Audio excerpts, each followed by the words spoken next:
കേരളത്തിലേക്കുള്ള രാസലഹരി ഉറവിടം കണ്ടെത്തിയതിന് പിന്നാലെ അന്വേഷണം പോലീസ് ഊർജിതമാക്കുകയാണ്. ഹരിയാനയിലെ ഗുരുഗ്രാമിൽ നിന്ന് പിടികൂടിയ വിദേശ പൗരന്മാർ ഉൾപ്പെട്ട സംഘത്തെ വിശദമായി പോലീസ് ചോദ്യം ചെയ്തു വരികയാണ്.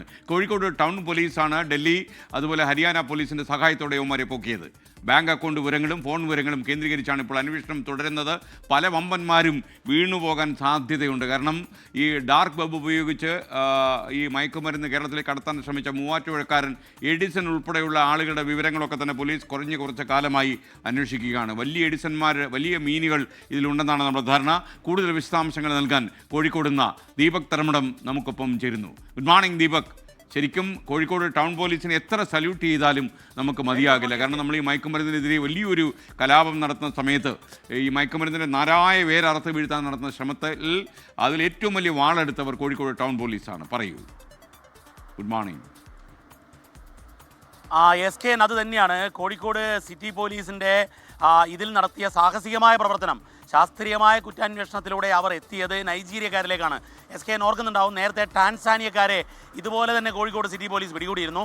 അതിൻ്റെ തുടർച്ചയാണ് ഈ നൈജീരിയക്കാർ ഗുർഗാവിൽ ക്യാമ്പ് ചെയ്തുകൊണ്ട്, അവിടെയുള്ള ഇൻഡസ്ട്രീസ് ക്യാമ്പ് ചെയ്തുകൊണ്ട് ഇത് കുക്ക് ചെയ്യുന്നു എന്നുള്ളതാണ്. അതിൽ ഏറ്റവും പുതിയ വിവരം ഇപ്പോൾ ഈ അന്വേഷണ ഉദ്യോഗസ്ഥരിൽ നിന്ന് ലഭിച്ചത് ഇത് ഈ എല്ലാ കെമിക്കലുകളും, അതായത് ഈ രാസലഹരി ഉണ്ടാക്കാൻ വേണ്ടിയുള്ള കെമിക്കൽ കോമ്പണൻറ്റുകൾ എല്ലാം തന്നെ ഡാർക്ക് വെബിൽ നിന്നാണ് വാങ്ങിയത്. SK പറഞ്ഞതുപോലെ നേരത്തെ മൂവാറ്റുപുഴയിൽ ഈ ഡാർക്ക് വെബ് മുഖേനയുള്ള രാസലഹരി വിൽപ്പനയുടെ അന്വേഷണം നടക്കുകയാണ്. അതിൻ്റെ സമാനമായ തുടർച്ചയാണ് ഈ കോഴിക്കോട് ടൗൺ പോലീസിൻ്റെ കേസിലും ഉണ്ടായിരിക്കുന്നത്. അതായത് ഈ ഗുർഗാവിലെ ഇൻഡസ്ട്രീസ് കേന്ദ്രീകരിച്ചുകൊണ്ട് ഹരിയാനയിൽ നടത്തിയ ഈ രാസലഹരി നിർമ്മാണം, വൻതോതിലുള്ള നിർമ്മാണം, അത് കഴിഞ്ഞുള്ള ഹോൾസെയിൽ വിതരണം, ആ വിതരണത്തിന് വേണ്ടിയുള്ള ഈ കെമിക്കൽ കോമ്പണൻറ്റുകൾ വാങ്ങിച്ചത് എല്ലാം തന്നെ ഡാർക്ക് വെബിൽ നിന്നാണ് കണ്ടെത്തിയിരിക്കുന്നു. മറ്റൊരു പ്രധാനപ്പെട്ട കാര്യം SK, ഇവരും അതിശാസ്ത്രീയമായാണ് ഇതിൻ്റെ ആശയവിനിമയങ്ങളെല്ലാം നടത്തിയത്.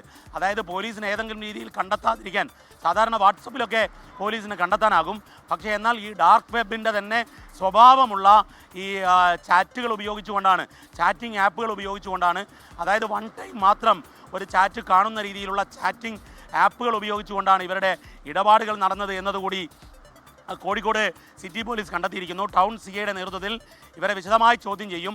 മാത്രമല്ല ഉന്നത പോലീസ് ഉദ്യോഗസ്ഥർ, city police commissioner T Narayanan, അതുപോലെ തന്നെ DCP അരുൺ K പവിത്രൻ തുടങ്ങിയ ഉന്നത ഉദ്യോഗസ്ഥരും ഈ കേസിൽ ഇടപെട്ട് വിശദമായ അന്വേഷണം നടത്തും.